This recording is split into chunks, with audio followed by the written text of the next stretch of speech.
श्रद्धा के केंद्र परम आदरणीय पंडित धीरेन्द्र कृष्ण शास्त्री जी।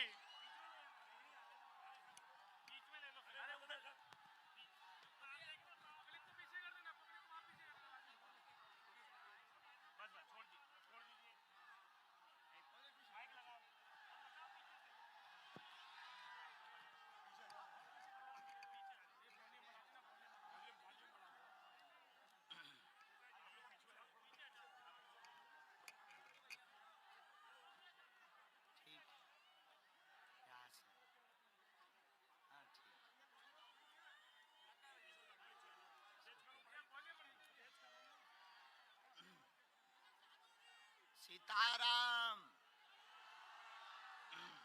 सीताराम।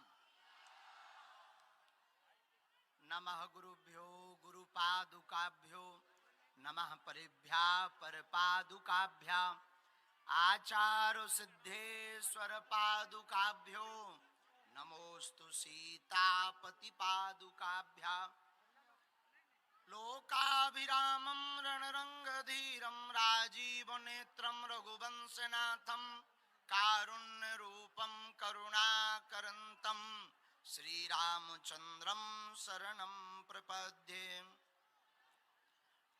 नमो ब्रह्मण्यदेवाय गौब्राह्मणहिताय च जगद्धिताय कृष्णाय गोविन्दाय नमो नमः। विप्रप्रसादात् धरणीधरोऽहं विप्रप्रसादात् कमलाबरोऽहं विप्रप्रसादात् अजिताजितोऽहं विप्रप्रसादात् मम राम नाम। अस्तुत्थामा बलिर्व्यासो हनुमानश्च विभीषणः कृपः परशुरामश्च सप्तैते चिरजीवनः। अपने अपने घरन की सब काहू को पीर तुम्हें पीर सब घरन की सो धन्य धन्य रघुवीर।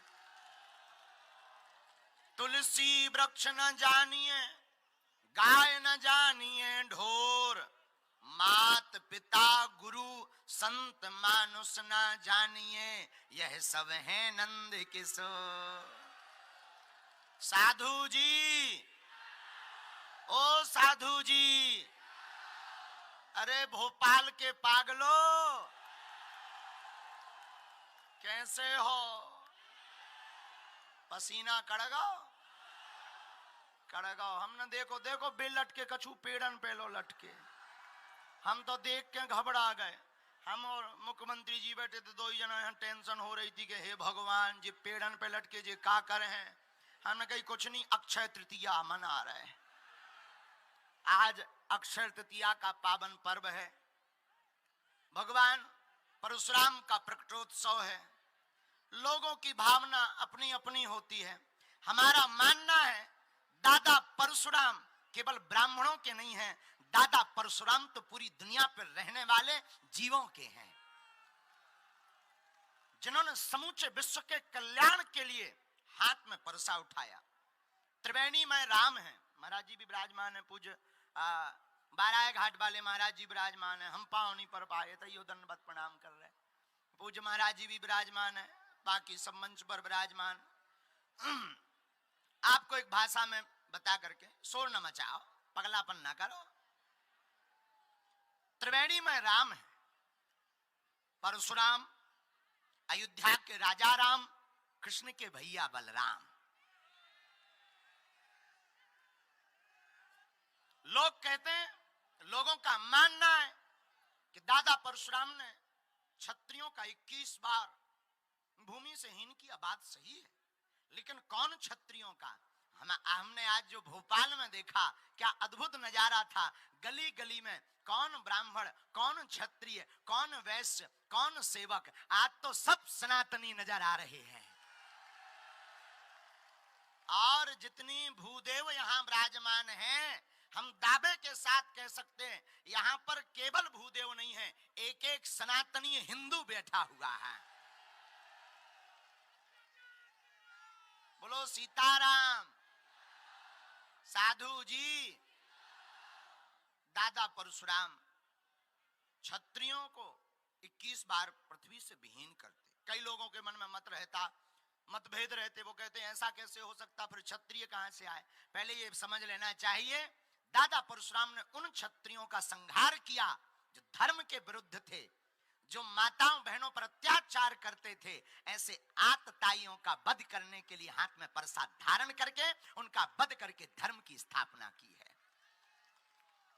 हमारे शास्त्रों में दो वर्णन है, सामने विद्वान भी बैठे हुए हैं, शस्त्र और शास्त्र। अच्छा महाराज जी, शस्त्र शास्त्र में ज्यादा अंतर नहीं है, एक डंडा को है। शास्त्र से एक डंडा हटाओ सो शस्त्र बन जात, और शस्त्र में एक डंडा जोड़ दो सो शास्त्र बन जात। और रामचरितमानस में दो व्यक्ति ऐसे मिलते हैं जो एक शस्त्र हैं एक शास्त्र हैं। हनुमान जी शास्त्र हैं, इसलिए विद्यावान गुणी अति चातुर, लेकिन अंगद जी शस्त्र हैं। कैसे? रावण के दरबार में जब हनुमान जी जा रहे सो हाथ जोड़ के कह रहे, हे प्रभु लागी भूखा कपि स्वभाव ते तोरो रूखा स्वामी। और बंदर, हनुमान जी महाराज हाथ जोड़ के कह रहे, रावण कह रहा बंदर, हनुमान जी कह रहे स्वामी प्रभु, हाथ जोड़े खड़े। क्यों? विद्या ददाति विनयम।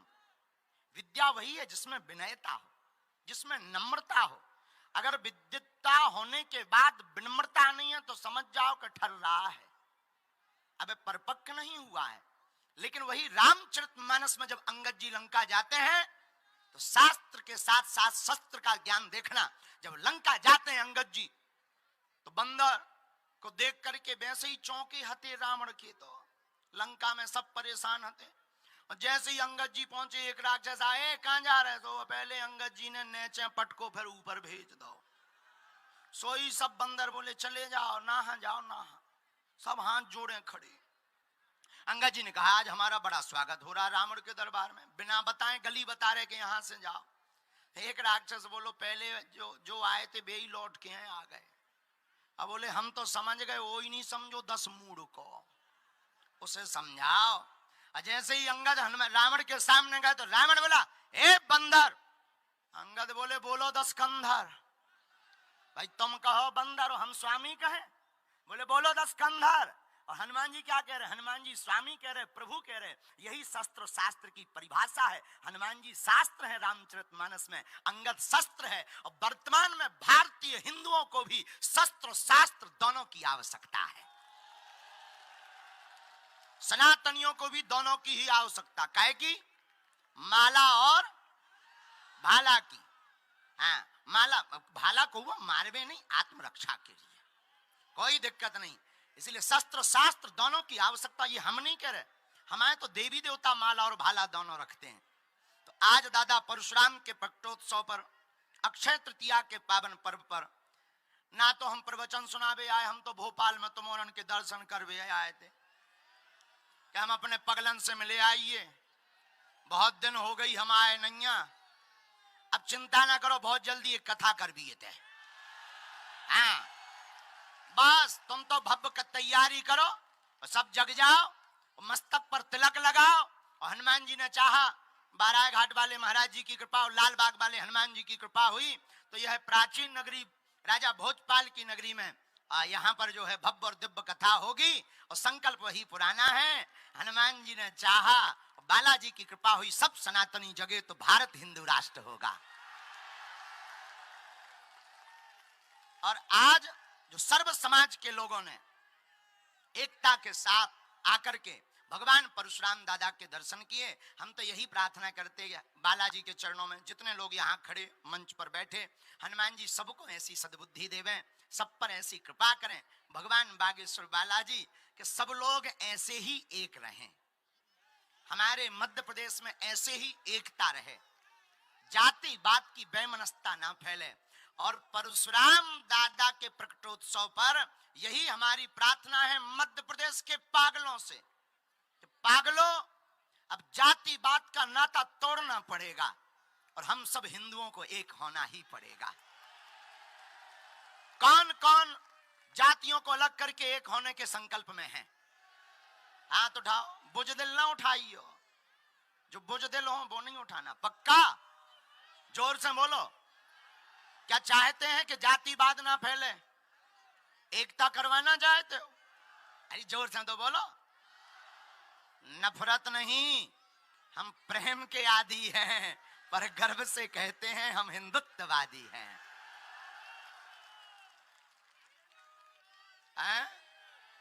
बागेश्वर धाम की, संत समाज की, भूदेव ब्राह्मणों की, सब संतन की, अपने अपने मताई बाप की, श्री सीताराम नाम भगवान की, बागेश्वर बालाजी की, भोपाल के पागलों की।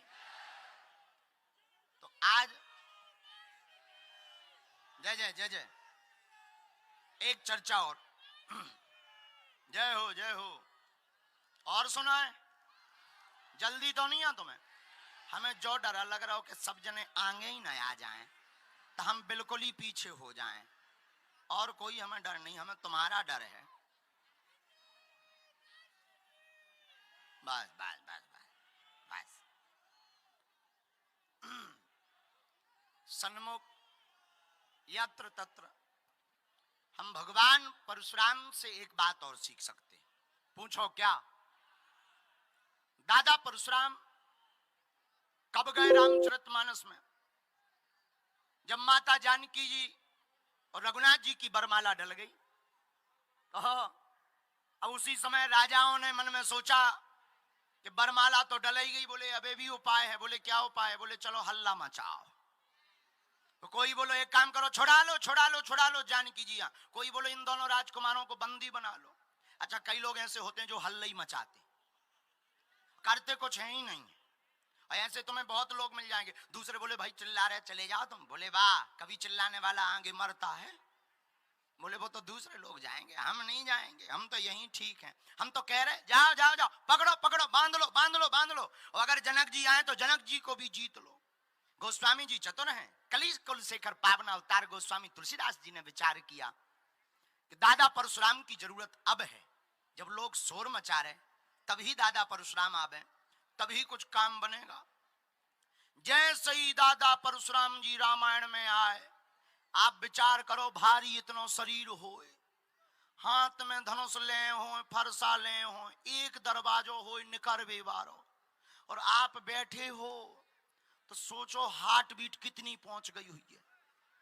जितने राजा थे जो चिल्ला रहे थे पकड़ो पकड़ो, बांध लो बांध लो बांध लो, जहां दादा परशुराम देखो सो अरे दादा परशुराम दादा परशुराम। बगल वाला बोलो हैं काहे चिल्ला रहे, बोलो बोलो, अरे बोलो जो देखो दादा परशुराम, जो देखो भी आ गए। और जहां दादा परशुराम की निगाह जावे, अब कौन प्रणाम करे? किसी ने सोचा आगे गए, किसी ने कह दिया ये नहीं नहीं धनुष ना तोड़ो, इनको फरसा चल गो तो को बचावे बारो। तो राजा भी बड़े चतुर, जो जहां थे वहीं से दंडवत प्रणाम करने लगे। दंडवत लगे प्रणाम करने, अपना नाम बाप का नाम लें, और जिनकी तरफ परशुराम जी गौर से देखने हुए लगे, हमारी आयु के दिन पूरे हो गए, अब नहीं बचने आ, ऐसा विचार करें। लेकिन दादा परशुराम ने जहां रघुनाथ जी की तरफ देखा तो जो आवेश भरा था, राम जी की मूर्ति को निहारते ही उनका आवेश शांत हो गया। हम आपसे भी यही कहना चाहते, जिंदगी में जब कौतूहल ज्यादा मचने लगे, शोर शराबा बहुत होने लगे, तब दादा परशुराम के चरित्र को पढ़ लेना। आपकी जिंदगी में दादा परशुराम के चरित्र से शांति अवश्य आ जाएगी। क्योंकि दादा परशुराम शांति के प्रतीक, एकता के प्रतीक, अत्याचार का हनन करने के प्रतीक, जो आतताई हैं उनको वध करने के प्रतीक हैं। और वरना तो ऐसे लोगों के देखो, कई लोग ऐसे होते हैं जिनका तो कोई ठिकाना ही नहीं होता। जैसे हमारा एक चेला था चंगीलाल, बड़ा अच्छा चेला है, आजकल भोपाल में रह रहा है, और शायद मुख्यमंत्री जी के बगल में ही रह रहा है। हाँ, और बड़ा विचित्र। और चंगीलाल को ब्याह भाव गांव में मुन्नी बाई से, और चंगीलाल तो समझदार, वो भी कम, मुन्नी बाई पढ़ी लिखी बंबई की। अब कई बार हम समझाते कुछ हैं, व्यक्ति समझता कैसा, जरा ये बात समझ लेना, फिर बात पूरी करके हम भी बैठ जाए भी। तो बेचारा चंगीलाल जो है एक बार अपनी ससुराल गया मुन्नी बाई को लेने के लिए। तो पत्नी ने तो बता रखा था हमारे पति बहुत समझदार है, बहुत ज्ञानी है, बहुत बुद्धिमान है, और वो बहुत अच्छा है, बहुत अच्छे हैं, अपनी सहेलियों को बता रखा था। चंगीलाल गए, पत्नी ने सोचा आए हैं भोजन बनाए, पुराना जमाना, भोजन बनाया। उसने सोचा थके आए हैं यहीं बैठ के चूल्हे के पास में खा लेंगे। वो चूल्हे पे पूरी बनाने लगी। अब शहर की पूरी बनती है 1.5 ग्राम की, इतनी इतनी। चंगीलाल ने सोचा भूख ज्यादा लगी, पूरी इतनी सी है, को समय बर्बाद करे, सो सीधी पूरी पूरी ले बे, तोड़े ना और सीधी साग धरे हो, एक ही बेर में सटका जाए। तो जो पत्नी की सहेलियां थी वो बड़ी हंसे, तुम तो कहती थी जीजा जी बड़े समझदार हैं, ज्यादा ही समझदार हैं जीजा जी तो। अब पत्नी अलग होकर बताओ तो हमारी नाक कटवा दी, इन्हें शर्म न आई। तो पत्नी ने इशारा किया कि 1 की 2 तो करत जाओ, खा ही रहे तो 3 नहीं कर रहे तो 2 तो करत जाओ 1 की। पति यहां लगो चंगीलाल हाँ के पत्नी कह रही ज्यादा थके आए, 1 के 2 खाओ। उन्हें भी एक नेचे पूरी पे ऊपर साग, फिर ऊपर से पूरी पिज्जा बना दो। अब लगो खावे, पत्नी बोली जय हो, करम लगी ठोक भी से अच्छे तो पहले ही ठीक थे। अब सहेलियां हंसे। अब पति ने देखो कि करम ठोक रही, लगत है पूजा की पूरी आए, सो पत्नी जो कह रही है सारन में के पांव पर जाओ।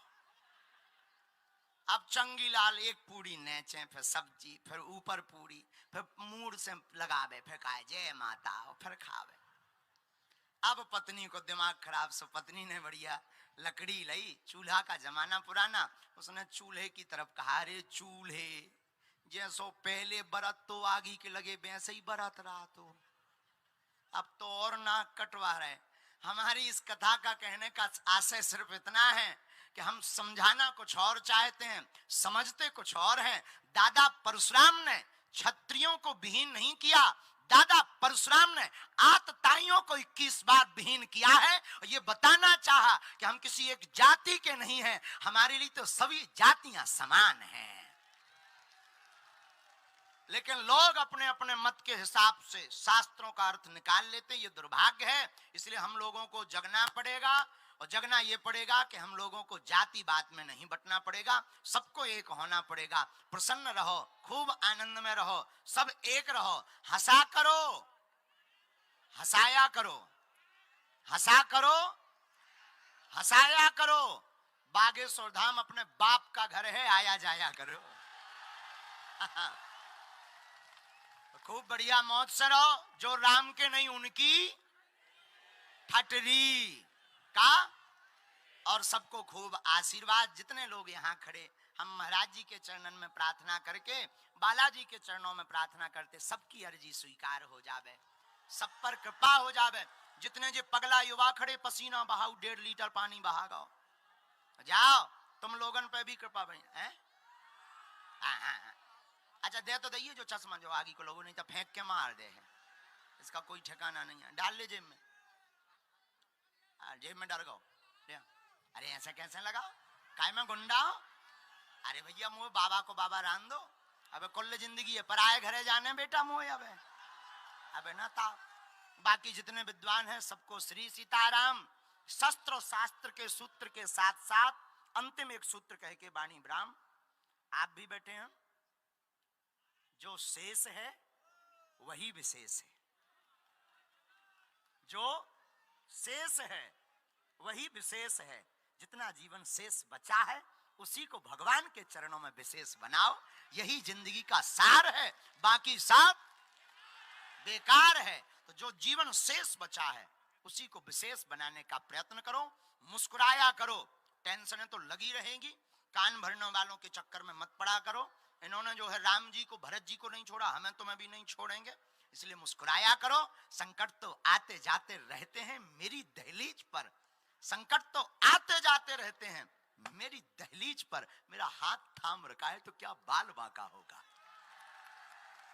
तो खूब मुस्कुराते हुए दोनों हाथ उठा के बागेश्वर धाम की, दादा परशुराम की, 12 घाट वाले महाराज जी की, अक्षय तृतीया के पावन पर्व की, भोपाल नगर की, यहाँ के पागलों की, मंच पर विराजमान सभी अतिथियों की, उनके परिवारजनों की, सन्मुख विराजमान भूदेव ब्राह्मणों की, आचार्य चरण की, अपने अपने मताई बाप की, अपने अपने गुरु महाराज की, सभी आचार्य चरणों को प्रणाम करते हुए पूज्य महाराज जी को प्रणाम।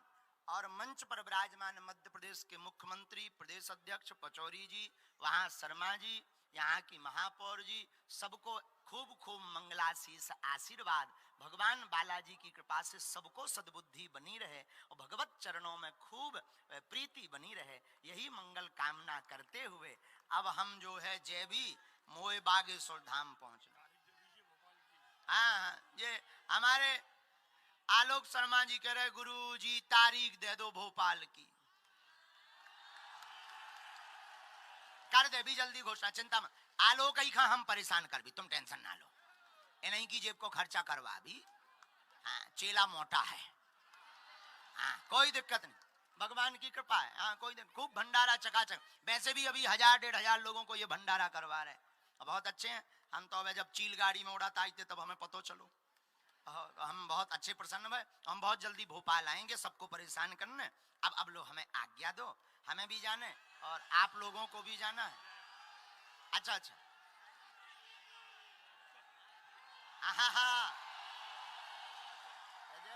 सीताराम, साधु जी, बागेश्वर धाम की